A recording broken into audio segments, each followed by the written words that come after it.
On tonight's show, we have photographer and designer Sederrick Raphiel. And now for your host,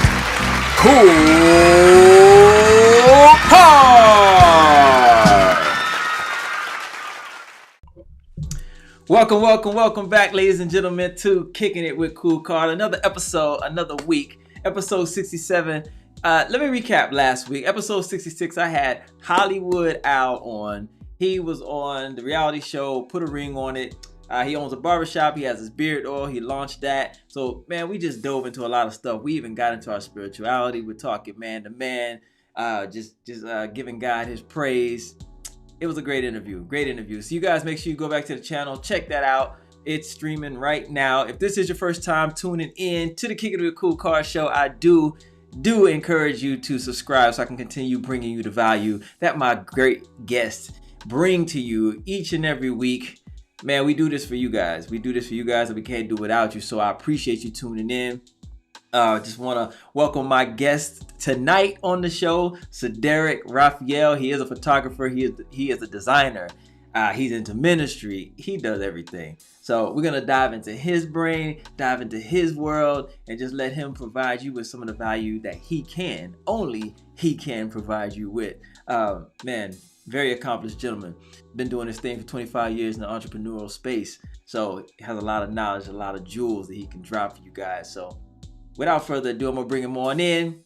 Episode 67 is ready to roll, y'all. Let's go. Welcome to the show, Sederrick Raphiel. How you doing tonight, brother? Doing real good, sir. Thank you. Hey, I thank you for joining me. I know you had a day filled with work. So, it's a pleasure to have your presence here tonight. No problem. This is probably the best part of my day so far.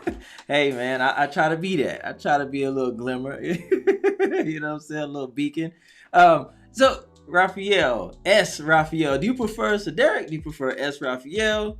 Man, to be honest with you, my name, when you just look at it, can look a little different. I get Cedric, I get Sederrick, I get everything but what my mama actually called me. So I'll go by my last name, which is a little bit better here in Texas. That's pretty easy. Okay. It's Raphiel. So I answer to pretty much anything, bro. Okay, cool. Well, I'll call you Sederrick, since I got it right the first time, right? Yes, sir. You got it right. That's what's up. Well, listen, you do everything. And like I said, I was telling you before the show, this show is all about value. I know you got it. So I want to get some of that out of you. You're doing photography. Graphic design, branding, web development. That skill set in the graphic space, you kind of have to be diverse nowadays. And so back in the day, you could get away with one kind of little niche. Not anymore. You got to be multi-talented in this space now. Wow. Do you even do animation? No, I don't do animation. I'll hire out for that. That was a little too much in my wheelhouse. I don't do that anymore. Okay. Well, give us a little background. Like, how long have you been in the business? How long have you been doing? I know you said you've been an entrepreneur for 25 years, but I know it doesn't start there. Man, during high school, I studied architecture, actually. So I went to a sort of a different high school in Shreveport, Louisiana, for everybody out there from Badu. Yeah. And I was able to study architecture from 9th grade to a senior. And then I went to Louisiana Tech and studied architecture there. Okay. Now, here's the problem, though. When it got to that college level, I think I shifted gears because, quite honestly, the architecture classes weren't growing that well, but the art classes were doing great. Okay. And so I started, growing my love for more graphic design, and eventually I left tech. And then I came out to Dallas and finished out at the Art Institute in East Texas and got my degree in communications, visual communication. Okay. And I think I graduated in 90. I know that sound old. I know you probably a young cat, but I know that sound kind of old. But I graduated in 90, worked as a designer for JCPenney. JCPenney was headquartered out of Dallas. Oh, okay. And so my first gig was over there.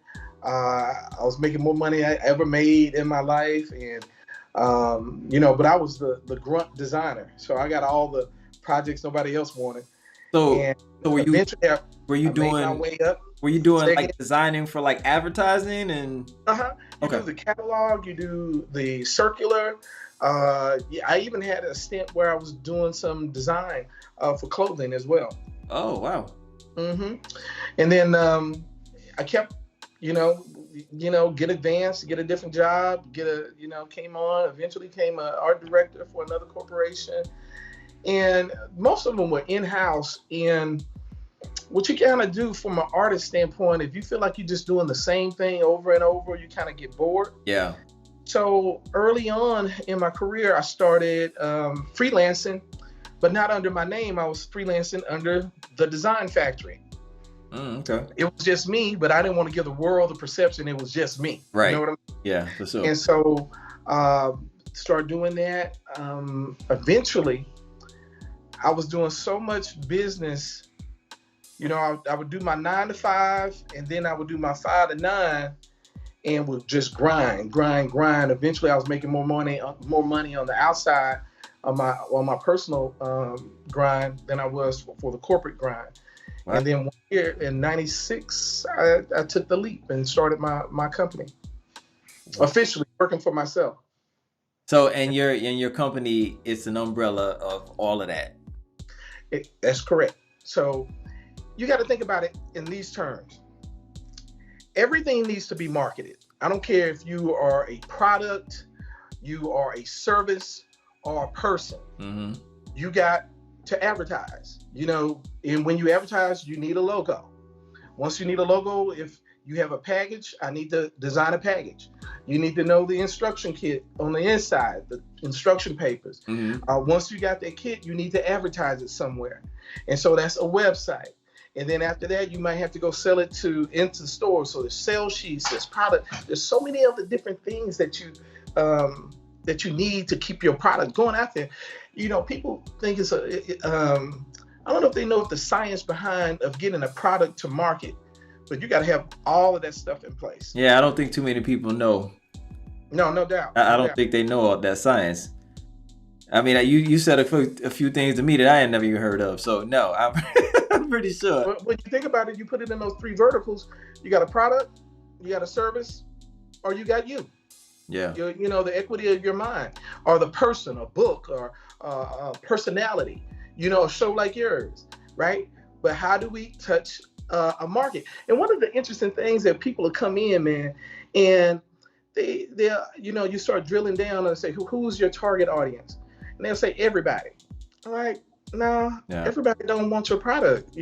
That's not necessarily true. Yeah. And so you have niches in there.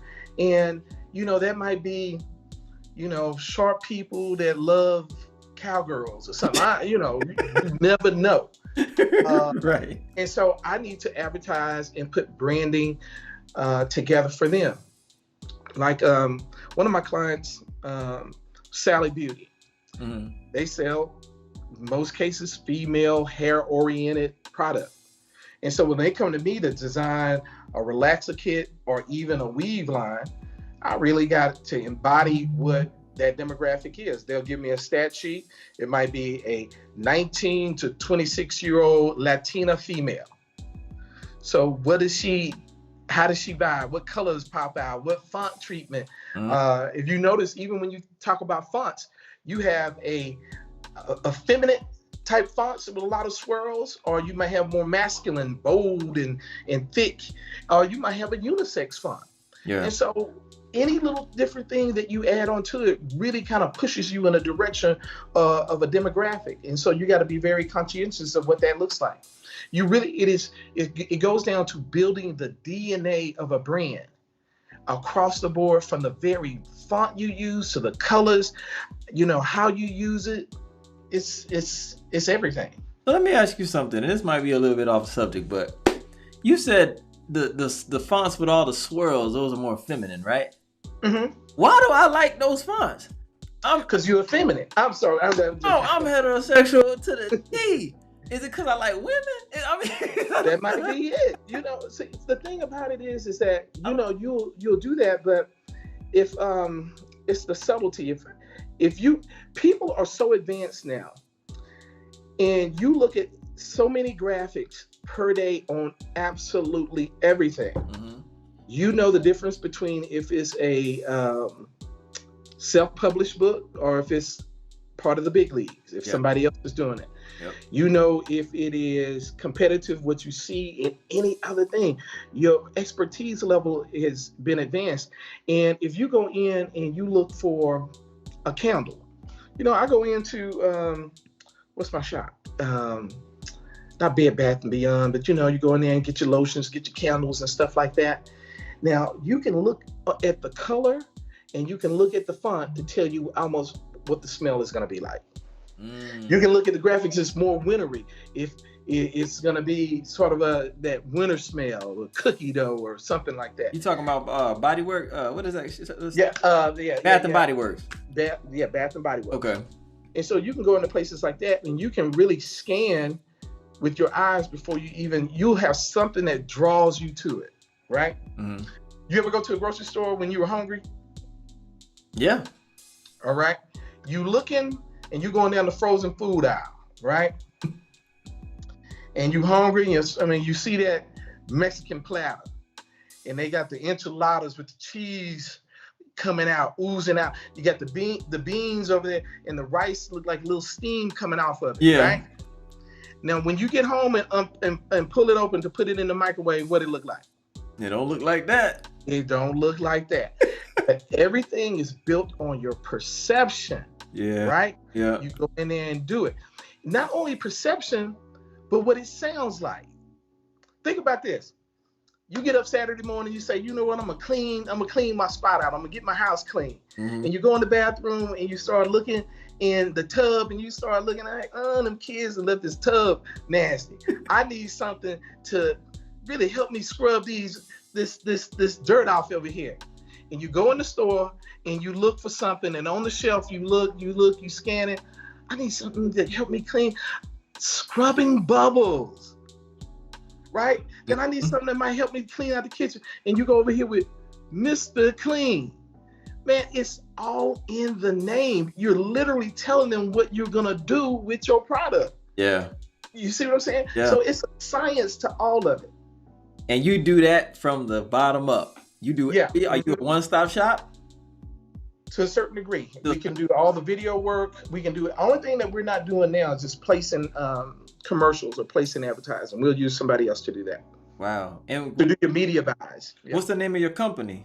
The Design Factory. The Design. Okay, you still go by that. Okay.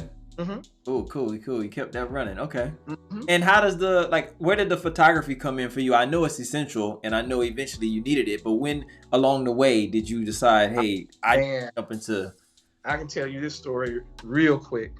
I had got a contract with Dallas Convention and Visitors Bureau, and they had hired our company to handle all. It was a 3-year contract to handle all of the advertising that would go out to really, United States and different organizations to promote their conventions to come to Dallas. Okay. But they were segmenting the markets. They had the Latino ad agency. They had the African American. They had a gay Latina, gay lesbian, and general market. And so we won the contract for the African American. And we put some programming together and some product and a couple of different, dope things. And one of them being this directory that took everybody around Dallas, but to the best places to eat, the best places to shop, key places for the culture. And on one of the occasions when I was putting on the book, I had a photo shoot, hired a photographer. We were at one of these dope restaurants, had the male model, female model, and it's just that good time.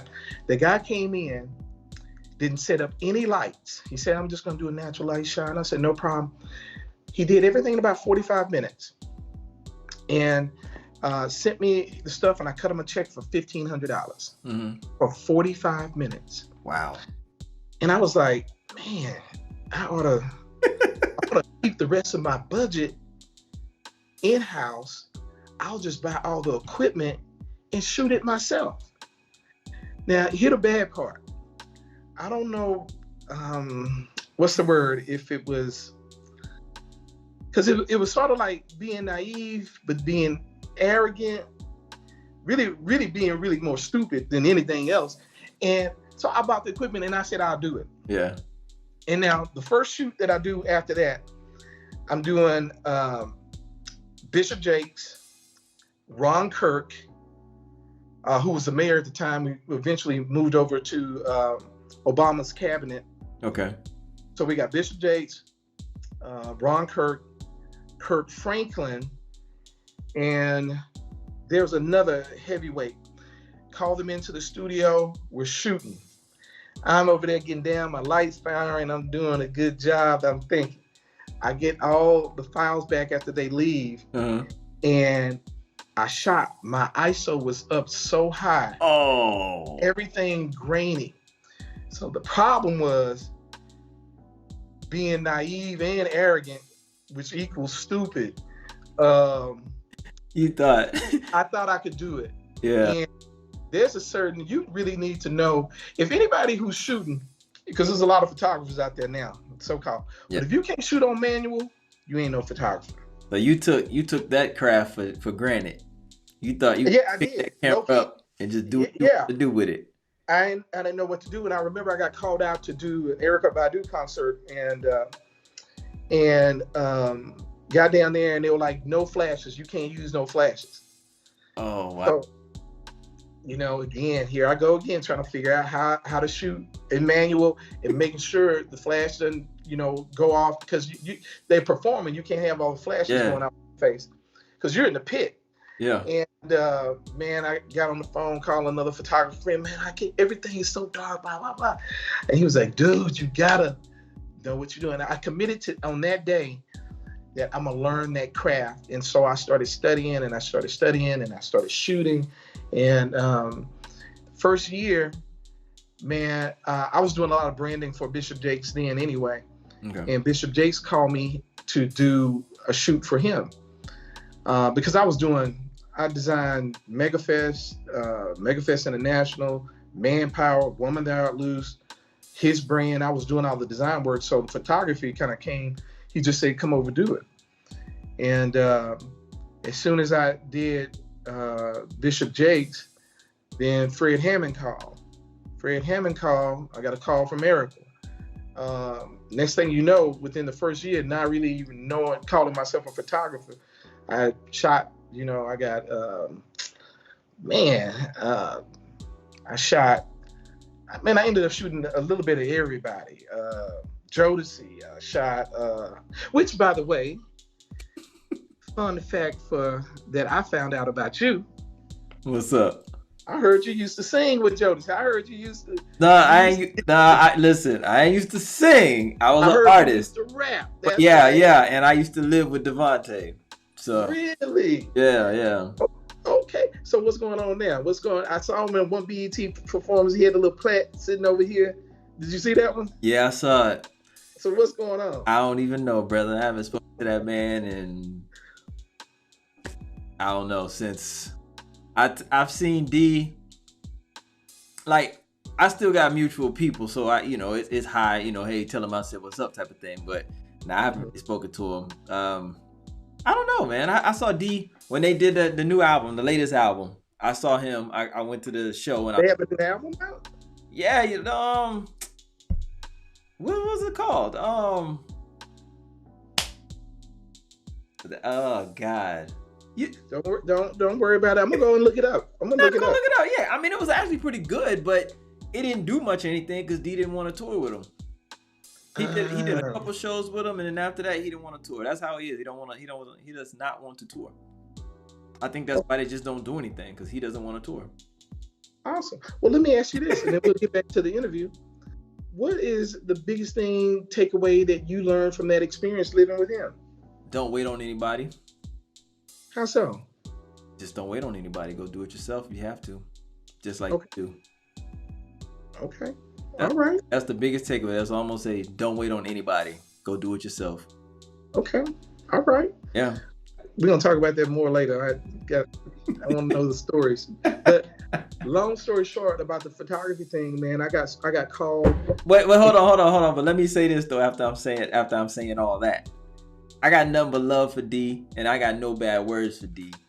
But I learned don't wait on anybody. Just go do it yourself. Gotcha. You know? Gotcha. Yeah, because he put me in a position to where I had experiences that I would have never ever had in life. No doubt. And so I'm forever grateful for that. And to be honest with you, that's really part of the evolution that you needed to have. Yeah. You know what I'm saying? Yep. I remember my dad, I had invested a ton of money in doing this event. And I was so, again, naive. I just knew I was going to sell everything that we designed. I had posters, I had T-shirts. I went to this super event. And man, it turned out horrible. And I remember calling my mom. And my mom asked how everything was going. And I was like, it's horrible. Because even catching the ride down there, we packed up everything in a U-Haul. And when we got to New Orleans, they dropped the U-Haul because it was the one with the hitch, and they dropped it in the parking lot over there, and we would just go back and get all our stuff what we needed, and we were staying with a friend down there. And my mom called, and she said, "How are things going?" I said, "Bad. We're not selling, and I don't even know how we're gonna get this U-Haul back to Dallas." And my mom said this. She said, "Don't worry, baby. I'm gonna get your dad's truck, and me and your sister come down there and get y'all." At that moment, I heard the other phone pick up, and it was my dad on the other line. And he said, "Mary Lee, you ain't going nowhere in my truck. He figured out how to get down there. He can figure out how to get his ass back." Click. And I'm on the other line like, what? Wait. And then she was like, "Baby, don't worry. I'm gonna talk to your dad, and we're gonna be down there." And then at that moment, there was that glory tear that rolled down my chin, my cheek, and I felt miserable. I felt horrible. And here's the cool story from that. My mom did not come. My dad didn't allow her. And we didn't know what we were gonna do. Me and my homeboy who did all the stuff. We had a homegirl down there who had a Mitsubishi hatchback, two-door hatchback. Mm-hmm. We got her to come pick us up from the Superdome. We got in the hatchback with the lid up, jumped in, grabbed the U-Haul, tied a chain around his arm, tied a chain around my arm, and we both held it in the back, like, holding on into the car. And she went from downtown New Orleans into the closest U-Haul place that we get. I took the one little credit card I had some room on, exchanged that hitch, and then got a truck, threw it all in there, gassed up with the little money I had left, and then we headed home. More to the story, don't wait on nobody. Don't wait on nobody. And I'm going to add some context to what I'm talking about. So, being in a camp, right, and being with somebody like that, you're around a lot of people. There's a lot of people there for the opportunity. So it can get a little crowded. Mm-hmm. Don't wait on nobody. Yeah, you can wait around, and your time and your turn may come, but it may never come. Don't wait on nobody. And here's the thing. Here's the greatest thing of all. That right there, it taught me that, right? But at the same time, as people that's close to me know, I no longer do music in that regards, because God took me away from that. What he wanted from me no more. And I was fighting him for so long. Even during those times, I knew in the back of my mind, it wasn't as strong then. But even then, I knew this isn't for me anymore. This is not for me. This is not what God wants me to be doing.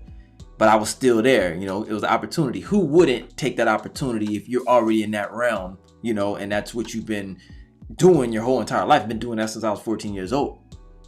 So I took that opportunity, but deep down in my heart and in the back of my mind, God's been pulling at me, tugging at me, just like, listen, this is not for you. So that experience, it basically catapulted me into the direction that I needed to be going anyway. Right. And I was wise enough to take that and say, hey, you know what? I can't wait on anybody. And I definitely can't wait on this because this is not for me anyway. But even still, after that, I still did it because as a man, it's like, I can't quit. I'm not a quitter. But at the time, you just have to be wise enough to know. Yeah, you got to get that equilibrium with your passion and reality in some cases. Yeah. And when you love something so much, man, one of the part of love, the DNA of love, it produces hope. And so, you just keep on hoping and hoping because you love it so much. And brother, listen, been there, done that. And at the end of the day, what you learn from there, that you couldn't have paid for that lesson. And absolutely. We on episode 67. 67, man. 67.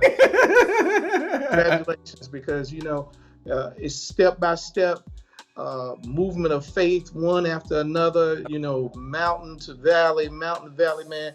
And congratulations, man. Thank you. I know what it means. Year 25 for me, man. 2 recessions. At our height, I probably employed, 6 people. And it went up, went down. And, it's a different feeling, man, when you are responsible for people's livelihoods and their families. And through the course of those 25 years, man, I never missed payroll once. That's a blessing, man. That's for God and just your hard work and effort and everything you put into it and how you value the people that you're responsible for. At the end of the day. Man, entrepreneurial life is tough, man, because even though I ain't missed no payroll, it's been many occasions I ain't had nothing to take home. Exactly. But hey, you did God's service though. That's all you did. You put them before yourself. Right. But you knew you were gonna be taken care of though at the end of the day. Yeah. You really gotta have a long distance runner's mentality. If you're a sprinter and you're gonna get out here and you wanna hit that tape, entrepreneurship is not it. You gotta be in it for the long haul. Yeah. I hear a lot of people say, man, it's in that journey. That's the goodness. Because people, they want to do the entrepreneurial thing and they think it's going to be a quick flip and they're going to be living all lavish and this and that. Third. It's like, listen, you're looking for that pot of gold at the end. No, it's in the journey. In the journey. It's an everyday grind. Man, I've met so many dope people, so many dope experiences, gone around the world, and doing what I love to do. And that's the difference between having a job and having a career. Sometimes we'll do this and don't even get paid, but we still perform at a level of excellence that if I was getting $1 million or if I was getting $1, I'm still going to put out the dope product because this is what I am. This is what I do. Absolutely. That integrity, man. Yes, indeed. Hey, you've mentioned something to me about a book. Let's dive into that. So that's something different for you, right?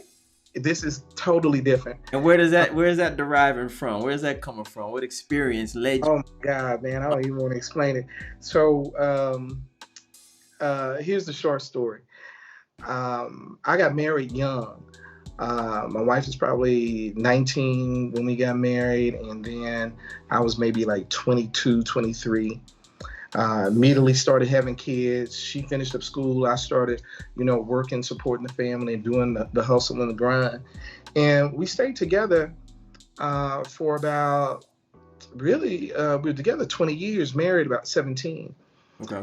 And so here I am, lost my father one year. I don't know what I was going through, man. The marriage was not what I desired it to be.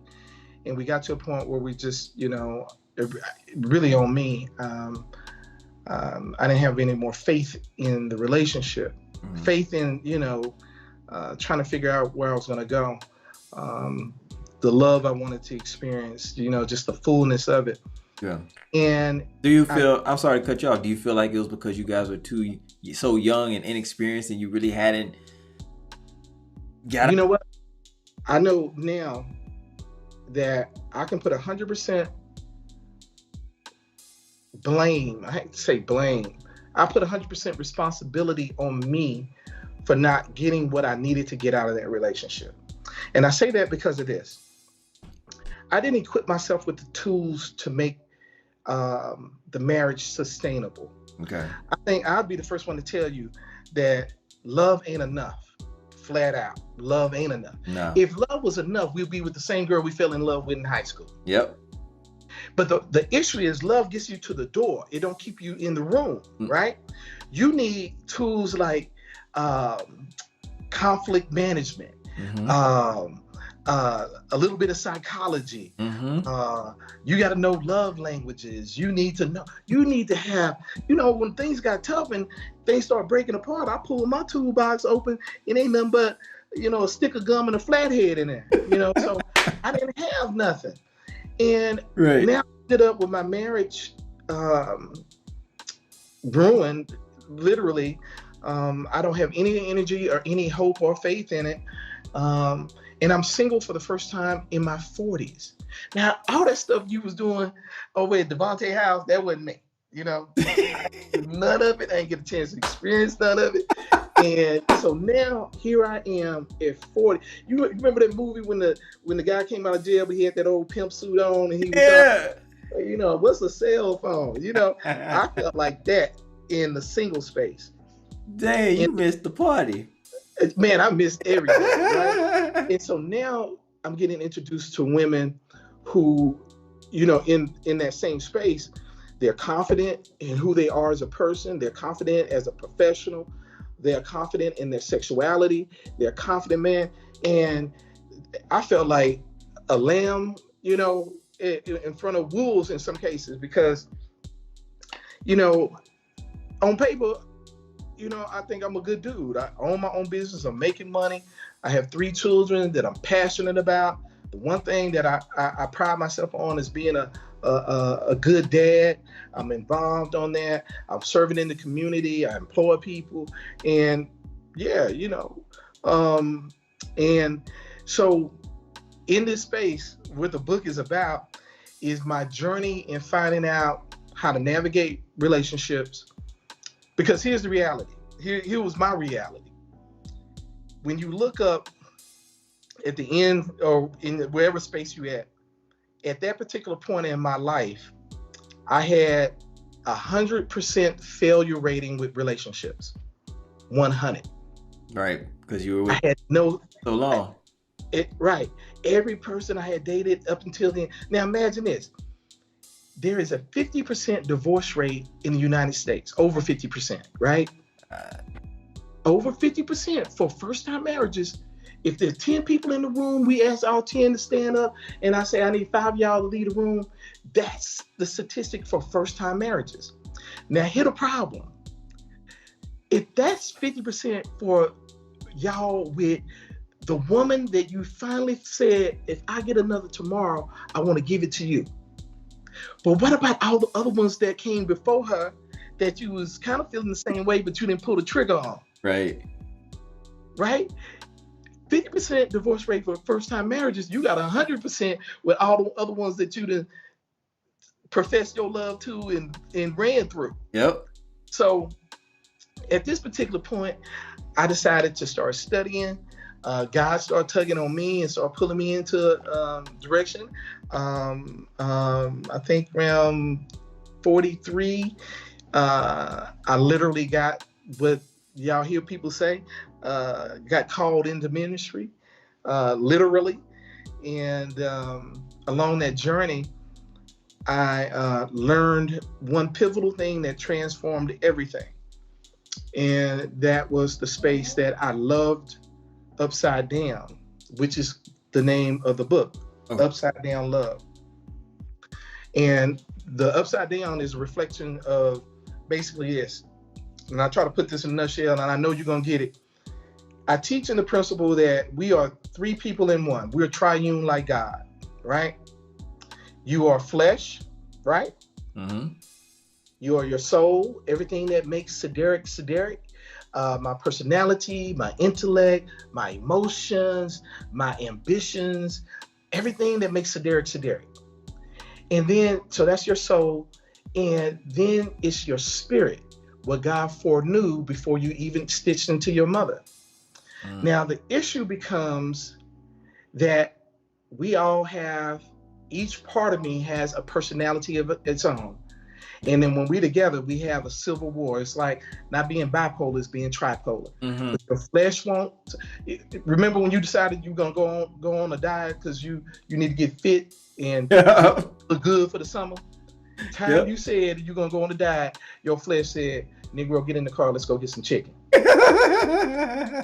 And while you on there, let's go get some donuts too. I mean, no, we got to do right.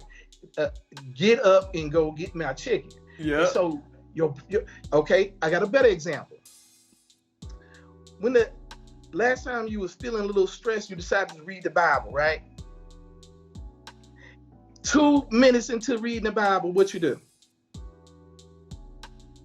Come on, stop acting like you do. 2 minutes reading the Bible, you sleep. Yeah. Because your flesh is like, Negro, if I let you get too much spiritual intellect, you're going to become stronger than me. Go to sleep. Negro. And so next thing you know, you sleep. Man, some of the best sleep I ever got in my life was at church. That's what your spirit gets fed, but your body, your flesh be like, nah, go to sleep. You don't need none of that. So all that being said, you can meditate and you pass out, wake up 2 hours. Pass out because you literally trying to shift gears out of your flesh, out of your emotions, out of your ego, out of your everything else stressing in your mind, and then get into a spiritual space. Yep. The word is clear. If you draw near to me, I'll draw near to you. That's what God said. But what do he mean? He mean get out of your flesh, get out of your head, your emotions, your issues, and get into a spiritual space in your highest frequency. And when you up here, I'll meet you, because I'm broadcasting all the time. You just so low in your space that you can't hear me. So all that being said, the book is rooted in this knowledge that I was loving upside down. I was loving from a very flesh-driven space, because the first thing we do is try to lead with the penis when we see somebody. Yep. Then we get a soul connect, and then we kind of get in here. But have you ever connected to your girl in a spiritual space? Right? Because low key, guess what you've been called by God? A priest in your own home. And you supposed to, there's love, the word says God is love. All right. If he's the one source for love, then I don't manufacture it. The only thing I do is share it. Correct. So where do I go get it? If I love her, then how am I supposed to love her unless I go to the throne, to God, and say, you know what? You know that fine daughter you got over there, the one, that little caramel colored one, that real, I love her. He said, how much? I love her this much. He said, well, here, take that.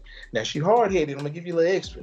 So, and then you go back, tote that over there, and you love on it.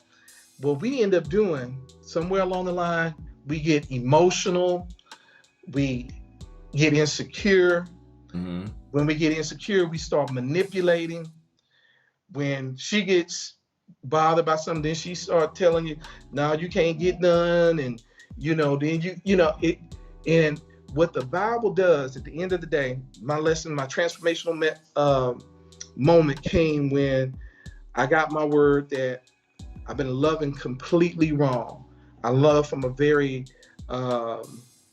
humanistic, flesh-driven space, and it wasn't spiritual. And when I got called into it, and the Holy Spirit really just lead me, 1 Corinthians 13, 4-7, love is patient, love is kind. You got love, don't keep records from wrong. It doesn't envy, it doesn't dishonor. There's 16 characters. And all of them, when you look at it, it's all decision-based. Every last one of them, every description of love is decision-based. It's a discipline. And so that transformative space was that get out of this other stuff. You can you can dislike somebody, but still love them. Right. You see what I'm saying? Yeah. Your lady, y'all done been fighting all week. Y'all been disagreeing with one another. She ain't gave you none in a couple of days. And you real hot, right? She go down the road, get on the highway, blow a tire. She call you back, babe. I just blew a tire. I'm on the side of the highway. That's the first thing you do. Don't worry about it, babe. I'll be there in a second. You get in your car, you drive down there. You say, hey, tell you what, you jump in my car. I'll stay here. I'll call AAA, get the tire chain, and you go about your business, and I'll take care of it from here. That's love. That's a decision. That's in spite of how she left you feeling, that you might not like her in that moment, but you will not abandon your covering over her. You see what I'm saying? Hello. And we get so emotional sometimes, especially men, and next thing you know, we leave. I'm leaving you and the kids. What? Right. How you gonna leave somebody? God ain't never left your crusty tail. Right. You know, he said, I always never leave you or forsake you. That's love. And so when I figured that out, man, I got this, I started on a journey of writing a book, explaining that triune nature, explaining what love is, explaining, doing my best to explain how men love. And, so I got chapters in the book like, ladies, the JJ don't have that much equity. We'll talk about. I got a chapter in there called The Frankenstein Wife. This just explains how men don't really. Here's the thing, I'll tell you. Genesis, God gave Eve, when he gave penalty for her falling in sin, he said, you're going to have pain through childbirth. You'll have a desire for your husband. Well, guess what? There's nothing in the Bible that says men's going to have a desire for a wife. Not one verse. It says when we find one, we find a good thing, but we ain't running down the street trying to find a wife. Right. They will have a desire for her husband. Problem is, you don't know which one that Negro is.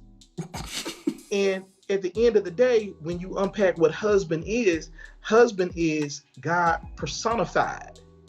So God personified is the man that's down here in the flesh that is acting as though he is God, covering you, providing for you, nurturing you, cultivating you, protecting you. And that's what man is. That's what a husband is. The last thing he says, and he will rule over you. Now, a lot of women going to be sideways and be like, how this nigga going to rule on me? I got more degrees than him. I make more money. And it's not that. It is the premise that he will cover your triune nature, that your flesh that you want. Now see, here's a side story. Hush, my dog is over here. The side story. Now check this out. You tell me if this was you or me, your flesh, your soul, your spirit. Female's flesh in most cases.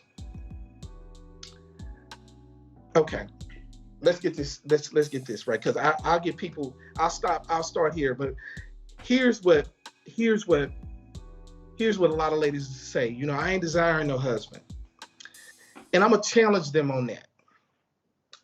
What you not desiring is a man who falsely represents a husband. Mm-hmm. You don't want to go through the problems. You don't want to go to issues. But if you had a man that responded like God, that loved on you and provided you and didn't give you that BS, you'll take him in a heartbeat. Oh, yeah. But what most men don't do is act as though they are God. Now, here's the issue. Now, when you in your flesh, women gonna probably want to get that dude that want to, I'm gonna call old Tyrone so he can go blow his back out, right? Mm-hmm. And then her soul, which is again her mind, her emotions, her stability. She wants somebody who's really reliable. So yeah. She want a good dude. He a good father figure. He pay his taxes. He go to church. He's a good, solid dude. He might not be as exciting as old Tyrone over there, but he's a good, solid dude. He does stuff in the community. And when I'm representing him and I take on his name, then, I feel good about who I am. And then I got a solid partner with me. Yeah. Now here you got your flesh who want Tyrone. You got your soul who wants somebody stable. So Dudley Do-Right, brother. We got our little Dudley Do-Right in us. And then you got your spirit woman who's thriving to grow spiritually. And she look around like, who I get? Y'all all got somebody. And so she was like, I sure don't want Tyrone because he knows she sure don't love the Lord. He sure ain't doing nothing. Now, old Dudley Do-Right is a good brother, but I think I know more word than he do. And so Spirit Woman over here is like, well, who I get? Well, traditionally, especially in the Black culture, it's pastor. So you'll go sit under a good God-fearing man who knows how to exegete a word and train and give you what you need. Now, here's the issue. When God says, I'm going to give you a husband who will rule over you, what he's saying is, baby, remember them times you used to abandon me and you go sneak out and don't go do some things that you didn't want Jesus to see because you're going to get jammed up in that back closet and you know you're going to be doing some things that you don't have to be on the altar for on Sunday? He said, guess what? I love you so much. I don't want you to leave my covering. So I'm going to give you a representative, a man that will fulfill every desire of your flesh. And I'm going to make it where the marriage bed is undefiled. So all that other stuff that Tyrone was doing that you're a little embarrassed to do with your dude, you can do it here. And then I'm going to meet you in the middle with your soul over here desiring this. I'm going to get you a good man that's going to raise your kids right and help you do all that, be a partner, encourage you, and keep you stable. And then I'm going to call this man to a higher standard because I'm going to make sure he a priest in his own home so he know how to lead you and feed your spirit woman too. And so he has a mandate on his life to go higher. So when you have issues in your life that need spiritual guidance, you go to your husband, and then if he need to go higher, he'll go to pastor. Yeah. Prior to that, you serving 3 men.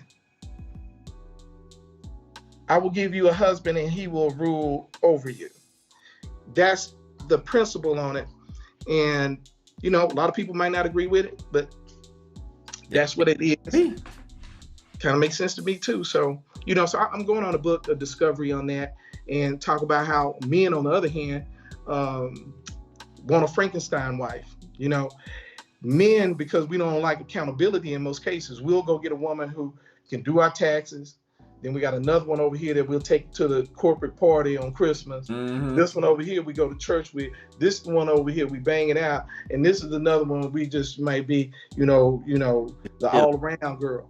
And so we take parts and pieces, the best parts and pieces of different women and make one wife. Yep. So when ladies know that, men know that, and how tendencies, the hope and prayer is that you can make a self-examination and say, man, you know what, I am doing that. I owe it. And, men got to call on their life because we're going to start there first. I got to do better.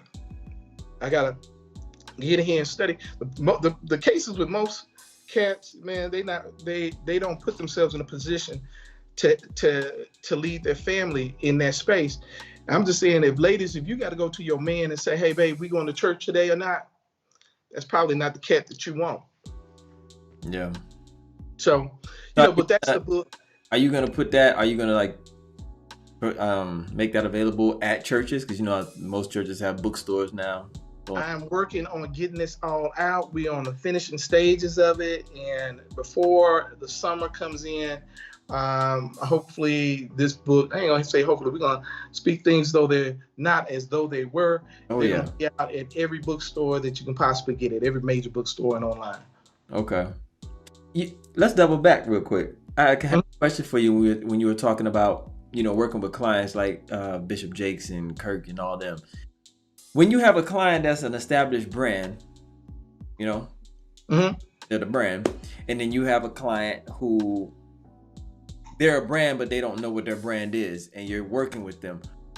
What are the obstacles when dealing with someone who doesn't know what their brand is, or what's the differences in working with the two? Like when you're working with somebody who has a brand and you have to basically, I don't know if you're reinventing the brand or you're just producing more content for the brand, and then you got a person who doesn't really know what they need and you're trying to help them. Well, hopefully anybody coming into our organization will know they will be willing. If you're sort of starting off and you're on level 1, we'll help create the DNA of the brand, and what they're going to do, they're going to take our expert advice. Okay. But the biggest part of it being willing. So if you're willing, we can work with you and get you where you want. And like anything, like any person or any business, it evolves. And so we'll put it on its legs, grow it, evolve it, and it's a constant thing that we do. Established brands, like you mentioned for Bishop Jakes. Well, if you notice with Bishop Jakes, if it's doing something religious based or a nonprofit, it's Bishop TD Jakes. If it's for profit, it is Bishop Jakes. And so there's a defining difference. And there's an overlap of brand because we take an equity from both sides, but there's a clear distinction between the two. And so we'll do things like that. If it's everything, I've done soft and beautiful for years. And there's a brand standards. I know what colors we're going to use. I know what fonts we're going to use. Okay. I know sort of the same look, because you can look at some collateral from year to year. You already know what it is, who it is. Right. Because they put that imprint on your brain and you know it. That's what great branding does. You'll know it by, if we reduce it to its icon, Nike swoosh, right? Golden arches. You name it, you can go through there and really drill down to, knowing it without even having to say it. But guess why? They put millions and millions and millions of dollars to imprint your mind. Yeah. It's repetition. Some people get in business and they just want to get there, but they don't ever keep marketing. That's one of the biggest issues with small business, is that you got to market. It never stops, literally. I don't care if you walking around, you see this t-shirt? Mm-hmm. That's my ministry. That's the harvest. That's the logo for the harvest. Okay. You think I'm about to wear some other man's name on the back of my, man, I love Michael Jordan. I love LeBron. On the back, I know who will. My brand. Right. And so I got my own line. I do my own t-shirts. So when somebody see me walking out, they see my brand. Hey man, that's tight. Oh, that's cool. Who's that? That's me. Yeah. So when you're working with the bigger brands, would you say it's an easier job, or does it? No doubt, 1,000%. Yeah. Okay. If the bigger brands, here's one of the reasons, the easiest reason. If the bigger brands come to me, I don't get nearly any pushback, nearly none. Okay. They trust the process and they do it. I'll get some smaller clients who paying a fraction of the cost. It gives me more problems. Isn't that always how it is? Right. And they swear they know it. I'm like, okay. And I guess after the, if you work with me first time, you'll know. I'll tell you what I do know, and I do, so I'm always listening to the clients. It's not like I ever get offended, because it's always an option. And if I have some clients that it's hard to work with, I really, after doing this so many years, I can tell out the gate. And so, yeah, their quote might be a bit higher than everybody else's. You can for the headache. You can read the energy. People will walk in your office. And that's had this happen plenty of times before. They got the Louis Vuitton bag. They got the red bottom shoe. Yeah. Dress immaculate. Yeah. And when I tell them that your logo starts at the low end at 5, can max out at 15 for your logo. And they were like, oh man, And if I hear that and I'm looking at you, you mean to tell me that you're gonna wear them shoes that you bought for $2K? Yep. At first for $3K. That it doesn't speak. It speaks to everything else about them, but you don't want to pay $500 for your brand. Now let's think about this. How long do you want to be in business? 5 years, or 10 years, or whatever, forever. Okay, let's just say 10 years. And on the front end, I got a $500 logo. Let's amortize that off over 10 years on your 500, because the brand I'm gonna create you will have sustainability, will have a life. Now, by the time we go over 10 years with your logo, and then you tell me that you done paid $2 a month for it, I don't even want to do business with you anyway, because it's an indication that, how you gonna buy a luxury car and you don't want to pay for maintenance? Right. You're gonna have to pay the cost. The tires is $500, player. Yeah. So a piece. Exactly. Oil change, a couple $100. So as far as like the photography goes, so if somebody comes to you and they just want photography, Mm-hmm. what's the process for that? Do you advertise as just photography, or is it a package deal that they have to get? At this point of my career, I don't do pretty much any advertising. Okay. I get a ton of repeat customers or word of mouth. And, you know, so if they call, they already kind of know. They already know. Look at some of the stuff. But I really kind of drill down to see what you're using it for. Because, you know, there's a corporate use. Mm-hmm. There is a use, you know, I love doing portraits because it really tells a story or gives me insight. I had a young lady, a mother of 3 boys. I think she was in her 40s, going through her 3rd round of chemo. Lost all her hair. And you can really tell that she really wanted to be in a space, not only to feel better and feel beautiful, Mm-hmm. even though she's lost all her hair. But then that glimmer of hope and having a dope shot just in case. Yeah. Maybe a turn of events. And so when it's places like that, you know, I really kind of drill down and figure out what they want the picture for. If you're coming in and say, hey, I just need a new headshot to go on to LinkedIn.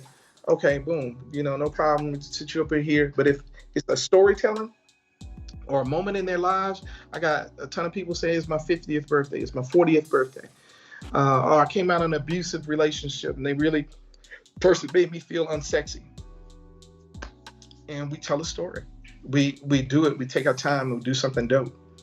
You know, I was looking through your portfolio on your website, and correct me if I'm wrong, and I have a question, it rolls into a question. I see that there's some continuity in your work. I feel like there's something signature there that I'm seeing. I can't put my finger on it because I don't know photography like that, but there's something about your shots that's signature. And if I've seen your pictures enough, then I could say, you know what, that kind of looks like Raphiel's shot. I get that. So I think for me now, so here's the standard. What's your mom's name? Shirley. Okay, here's Miss Shirley. Miss Shirley is G'd up. She going to church. She got the hat. She got the shoe, the dress. She's immaculate, the shoes. And she said, baby, go take my picture. And then you get up, you get ready to take a picture. And she said, no, go back. I want to see the whole outfit. Mm-hmm. Boom. I don't care about your whole outfit. What I do care about is the expression on your face, the look in your eye, the moment when that camera goes off and it catches a moment that might not be intended for anybody to catch, but it's the humanity in it. It's the love. It is. And so the portrait captures that. It's amazing how that one still, they say picture's worth 1,000 words. Mm-hmm. It really is. And so I do more, I think I do stuff that captures a moment or captures a piece of your soul in a time where this might have been. I'm sorry to cut you off. I have to say this though. That's what it is. It's unscripted beauty in your photos. It's not like you see that it's not like, you can tell that you didn't say, okay, do this, you know, give me a type of look. You're catching them off guard, but it's still beautiful. Yeah, I get a lot of people who are not necessarily models, right? Yeah. And you'll see photographers that do all the young girls who are popping from top to bottom. I don't get that. I get a lot of the late 30s, 40s, 50s, 60s.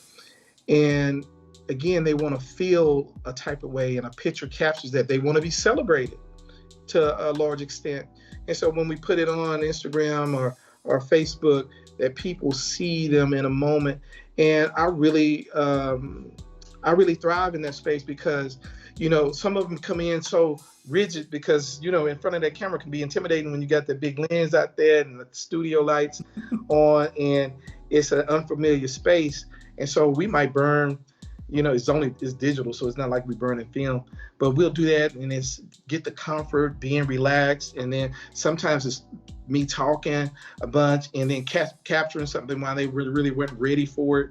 And it's those moments that seem to be good, caught in laughter and stuff like that. So, that's the part I really like. That's it. I'm telling you, that's it. Yes.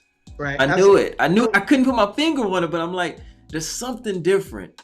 But it's some continuity in all these photos, and that's it. Okay. Yes, sir. Go ahead. Oh, you have something? No. I'm out, man, bro. I want to ask you. That's the part I like. I think photography is probably maybe like 25% of my business. Okay. And so again, I do it almost like I approach it almost like a hobby, because it gives me a lot too. Right. So I don't really look at it to finance. So I'm not, a machine that just rolling people in and out, and we just, getting a picture, taking it, and you at Ola Mills or something. It's it's really kind of therapy for me. That's cool. Now, going back to when you said that you had a rocky start with photography because you took it for granted, the craft for granted. A novice coming in, just got a brand new camera, loves art, loves photography, but really doesn't have all the skill set yet. Is there any tip that you can give them to where they can make their work look a little bit more polished than, say, their skill set is? Wow. Yeah. Composition. Definitely composition. Be willing to be artistic and do different stuff. Study people. Look at things that you want to see.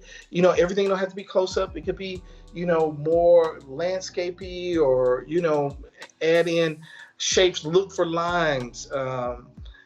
There's a, what, that's really dope. I would tell people to study architectural photography too, because those artists have a different vantage point. They look at things a totally different way, and there's a lot of beauty in it. But I would look at different facets of photography, from doing all kind of the super high-end modelly stuff to just nature, architecture, and study it and look at some of the stuff that you gravitate toward. Okay. Yeah, that's good stuff right there. Yeah, man. But study that. And then you got to have your post-production game super tight. Yeah. Post-production game got to be on point. Post is everything. Post is everything. You can make something that looks like I've seen stuff that I've done, and it goes to post and it comes back and it's like, okay. What's your software of choice? Oh man, I came up old school, so it's all with the Adobe suite. Okay. In my line of work, you're gonna work with Adobe InDesign to lay out your design. I have an annual report to have ready for tomorrow, so that'll be done in InDesign. If I'm doing any graphics, that's Adobe Illustrator. Any photography, going through Photoshop. Okay. Then you have some extra add-ons within all of those applications, but those are the main three that I'm in most cases. Okay. What's your brand of choice for cameras? Nikon. Why? Because I hear a lot of people they like Canon, so I want to know why. It has a signature color, and Nikon does too, but I don't know, man. I just I gravitated toward the Nikon feel and look. I could always tell a Canon shooter, and I don't know. I think maybe it's a bad thing though. I hate to say it's a diversity to big brands, but because Nikon is a big brand too. But I kind of went with, I don't drive cars most brothers drive, and okay. I don't pick the cameras most. Okay. So I like to do it be a little bit different. Now, okay, here's another quick question for somebody that's trying to get their feet wet. Are there any standard settings? Is there a floor, a go-to setting with your camera that you start from and then you just kind of go where you need to go? If again you get them lights in there and you don't know how to meter and you on automatic, you are not a photographer. Oh, okay. You got to learn it. You got to learn how to shoot it on manual. And if I'm outside, that's a whole different thing. You know, you got to get that ISO game together. You got to get your f-stop game together. You got to get your speed. You got to know how to shoot. And, you know, study it, do it. I would start out with a mid-level camera. I wouldn't go professional. You know, I have pound for pound, you know, good. I shoot the 850. Okay. The Nikon 850. The body starts around 3K. The lens I shoot 24 to 70. Get it used for 1500. Man, and then you got your lens game. So it's not a game for people who not prepared for it. Yeah. You know. Oh yeah, I know it gets costly. Yeah, my studio partner, you know, his body was 6K. Yeah. You know? So is that the 850, is that equivalent to what is the Canon 1? Is it the Canon? You know what? I'm not gonna know on the Canon side, but let me tell you this, man. In a shoot, I was doing all the design work for the packaging of this was back in the day, Proline, and I'm redesigning their brand for their boxes, and we go to New York to do the model shoot. We hired a photographer. I wasn't shooting at that time.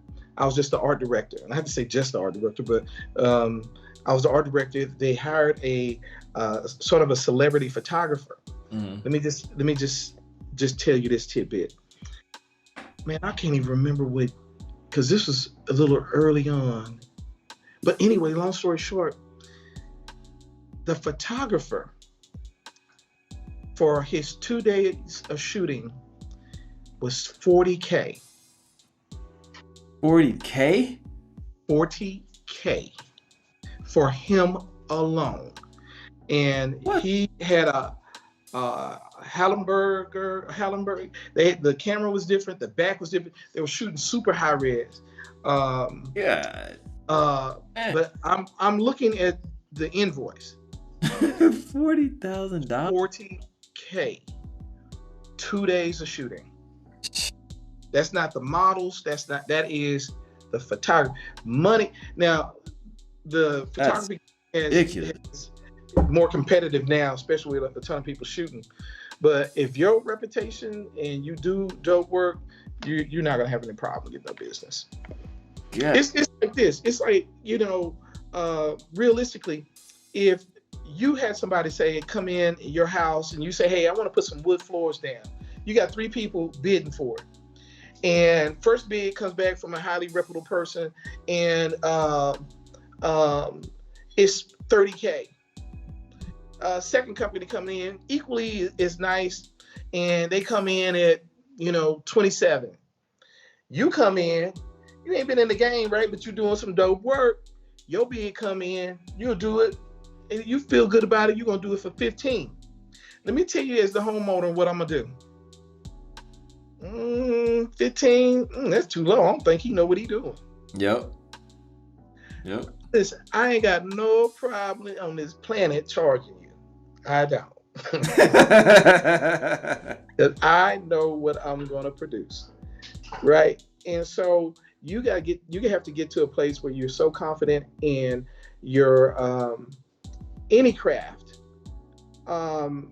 One of the things that I was super insecure in, because I wasn't comfortable in that space. When I got called into ministry, it was the most insecure spot ever in life, because I've been rocking with TD Jakes. You know, I've been, you know, going with Dr. Tony Evans. That's where my home church was. And then started going under Dr. Freddie Haynes.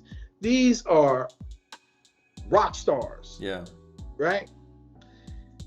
And God, you calling me into this? Oh man, insecure. Until I settled into myself. That's what I was gonna say. You were comparing yourself to what I was comparing to, and God was like, I don't need another TD Jakes. I don't need another, you know, Dr. Haynes. I need the original Sederrick. And called you to do what you do. Called me to do what I do. Now I'll tell you this: being the most insecure person in this vein, and I get nervous every time I speak.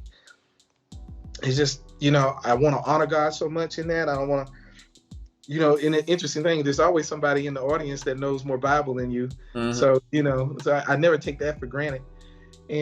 But I will tell you this, not that I wouldn't be nervous.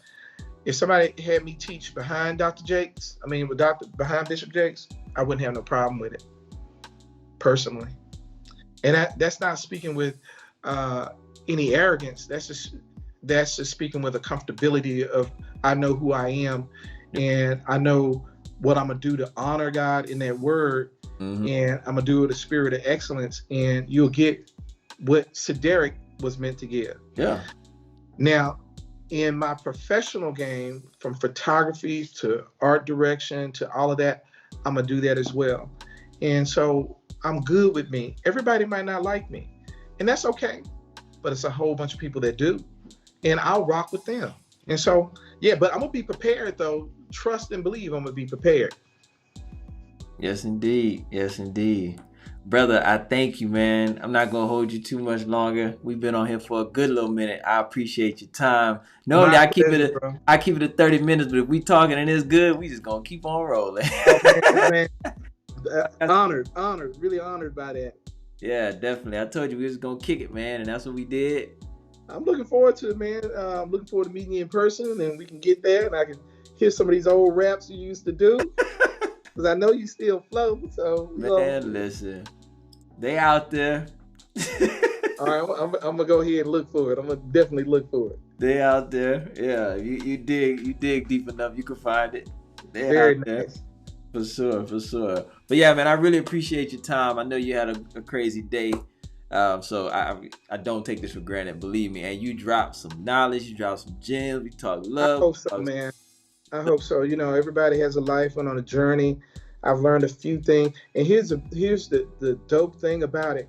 Everybody on this planet has something to deposit into somebody else. Mm-hmm. You know, you don't misinterpret gray hair for wisdom. There's some dope knowledge coming from young folk. Yes, and to give me something to chew on, and it'd be solid, man. So, but don't be scared to share it. You here for a purpose.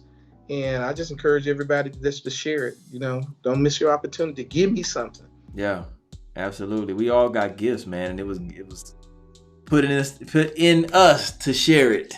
So, no doubt. Yeah, who are we to deny God? That's how I tell people all the time. Who are we to deny God? Right. We hold on to this gift. Yeah. Better not. Yeah, man. Amen. But listen, everybody, you make sure you check out Raphiel, Sederrick Raphiel. He goes by Sederrick Raphiel on Instagram and Facebook. That's SE. Yeah, you see it down there. There you go. Right down there in the lower third. Sederrick Raphiel. Out. Tell me your company name and your website. Easy for everybody because we're going through our 25th anniversary redo of our main site, the corporate site. So I got everybody going to sraphiel.com. You can hit us up over there, and any and everything from branding, logos, web development. Man, we nasty with it. So yeah, just hit us up. Indeed. Hey guys, thank you guys for tuning in tonight. If you're watching this on the replay, I appreciate the love as well. Every Tuesday, 10 p.m. Eastern Standard Time, I will be back here kicking it with another guest, dropping some gems. You never know who I might have, so y'all stay tuned. Make sure you subscribe just so you can come along for this journey. Check me out on Instagram as well. That's KoolKard. That's cool with a K, card with a K. Every week, I'm here, y'all. Episode 67 is in the bag. We on to 68. I thank you once again, my brother. Everybody have a blessed night. Thank y'all. Appreciate y'all. It's all love. And we out of here. Appreciate you, man. Yes, sir. Be blessed.